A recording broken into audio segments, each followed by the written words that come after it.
So, big check here. One big major holiday down, two more major ones to go around the corner here coming up. But before the holiday season really ramps into gear, we are setting the pace early, tapping into something that we've noticed that younger moms don't seem as stressed about the holidays. So we wondered, what are modern moms doing differently? Studio 5 contributor and Back to Basics founder Connie Sokol is here with a few ideas. It's so great to see you. Great to see you. You've swallowed your fudge. Wasn't that delicious? Oh my gosh, so great. Great way to start the day. Isn't it though? Isn't it? This is an interesting approach to, you know, an awesome topic, but that the tables are turning a little bit. Typically it's the seasoned, more experienced moms that are giving the advice, but you see there's something really to learn here in the reverse role. The younger moms are maybe onto something. Yeah, I think so, because it reminds me of that something old, something new, something borrowed, something blue, where you kind of keep the traditions that work for you, and these young moms have watched their moms, their older moms, and how they've done the seasons, and I think what they're doing is now being more intentional. They're taking them and gathering them and saying what works for us and what keeps that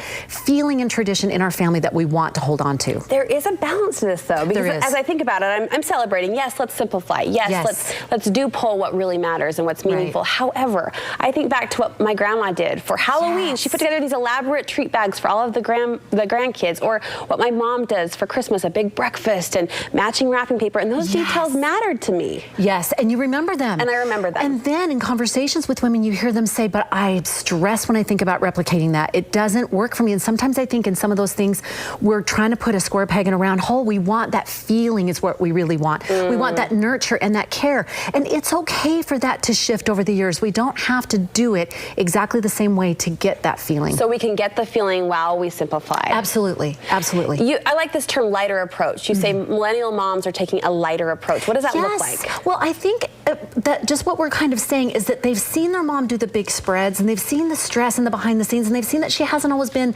as present as they would want her to be. So now they're giving themselves permission to be that intentional and make it more organic, more authentic, making it more part of everyday life instead of a big production. And so that means that they're letting go of some things that they're saying, we're not going to do the big dinner every time we get together. We're going to do finger food before we go to the Nutcracker instead. And they'll still have that family gathering, still the same feeling, but it doesn't have to be so much stress in the background that most of the family members don't know goes on. Are we redefining the word tradition then? Because those traditions carry us year to year. Right. Are we changing how we look at that word?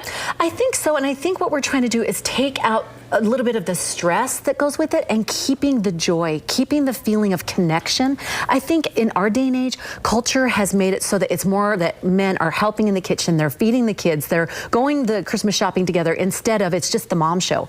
And so now I think there's more focus on connection and spending time together rather than we're doing and checking off the list. So we have the opportunity with the holidays approaching then to rewrite our own rules a little bit, create our own traditions and analyze what works for our families? Absolutely, absolutely. And I encourage women to say, choose the feeling first. What is it you want to feel? Your family, maybe it's peace or excitement or joy. And then after you've chosen that feeling together as your family, then look at the traditions that he's brought to his family, you've brought to your family, that you have, and you say, which ones are going to make us feel that way for our family and work for our circumstances this year? Then it's all about making that happen instead of being stressed about trying to reach this ideal that is just not even possible. It's letting go of expectations that really are not going to work. Are there any traditions you've let go of in your home that actually have been a good thing to say goodbye to that particular activity or event? Yes, we do not fly home for Christmas anymore because the flying was so stressful. And then by the time you get there, you're haggard, you're tired. It's been horrible. Flights have been missed or canceled. So we just don't fly anywhere anymore. You're home. We're home. We are home for the holidays. And I'll tell you, that has shifted us. It's nice. I will say, as I kind of analyze what my girlfriends are doing well, I think, as far as holiday preparation, maybe they fit in this younger mom category, I suppose, but they are getting a jump start early. And I know people roll their eyes like, please, let's have Thanksgiving before we say Christmas. But is there something to maybe being more prepared that allows you to be less stressed? Oh, yes. And in fact, when I'm talking with women, one of the things that I recommend is I call it in the hopper. And that's before the season starts, I do my 3-step plan, and then I have in the hopper meals, gifts, cards, gift cards, things that I have in my pantry or in my, we call it the secret closet, the gift closet, that I know are right there. We have our Stevens cocoa. We can put a bow on. It's meaningful because this is our tradition. We love that with biscotti. Sure. But we can give it to someone. Or I love the Krusteaz pumpkin bread mix. Costco, not a promo. But I love it because it's got 4 bags. I can do it with my little 4-year-old. We make a double batch and then we can give it to people if I need something at the school or to a friend. I've got 3 to 5 meals that I know. I've got ingredients and I can give you the recipes. They're easy, they're simple. A crock pot chicken tortilla soup. Oh, I love it with cornbread. It's easy, it feeds a lot of people. Those things in the hopper make you just go, it's in the crock pot, you go to the choir concert, the Nutcracker, you come home, it's all good. You're setting yourself up for success. Exactly. I think just this conversation will get people thinking, get people planning, and this is just the beginning. Your goal over the next few weeks is to help people simplify and savor the season. Yes, that is what I love to do. And we're having 3 free videos that you can start with, and they just unlock, and you get an ebook, 50% off, Simplify and Savor the Season. I love this. I know it will help you love the season because I use it every year. A 3-step plan in the book has everything you need, and then it has little fun columns that you can get some cocoa, read, and laugh about holiday fun.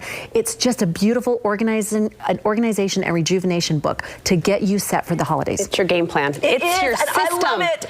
And Connie's got your back. All right, ConnieSokol.com is where you go for that. Thank you so much, friend. Glad we had this conversation early. Hey,